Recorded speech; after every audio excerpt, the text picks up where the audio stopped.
Près d'1,5 milliard de catholiques dans le monde attendaient ce moment. Habemus papam. Cardinalem Ratzinger.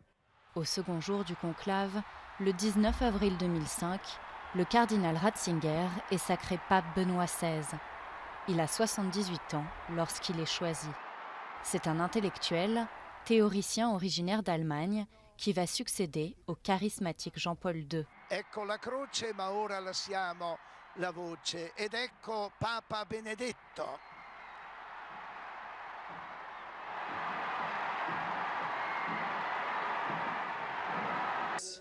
Patris et Filii et Spiritus Sancti, descendat super vos et maneat semper.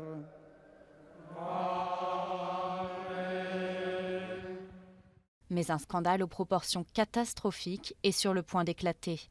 Les annonces en cascade d'abus commis par des prêtres sur des enfants. Une affaire qui ébranle toute l'Église. Benoît XVI sera le premier pape à demander pardon.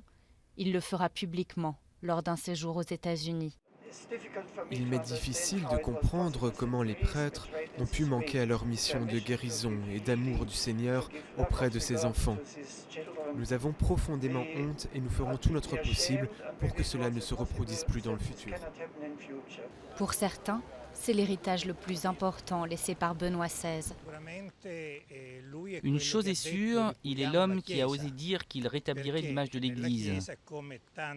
Au sein de l'Église, comme ailleurs, il y a de bonnes et de mauvaises choses. Mais le pape Benoît XVI aura redoré l'image de l'Église. Il n'y avait jamais eu de tel pape auparavant.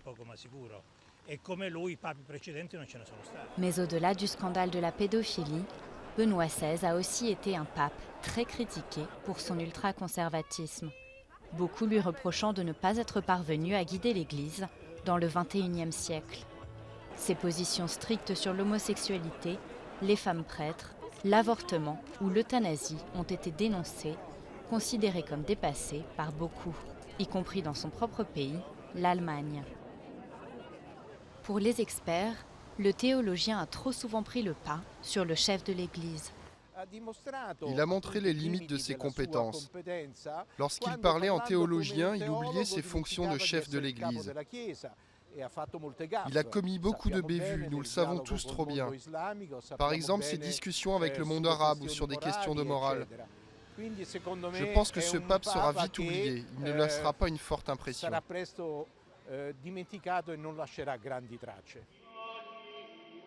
Ces dernières années ont été ternies par la maladie. Les messes de Noël étaient avancées à 22h pour lui épargner la fatigue de veiller.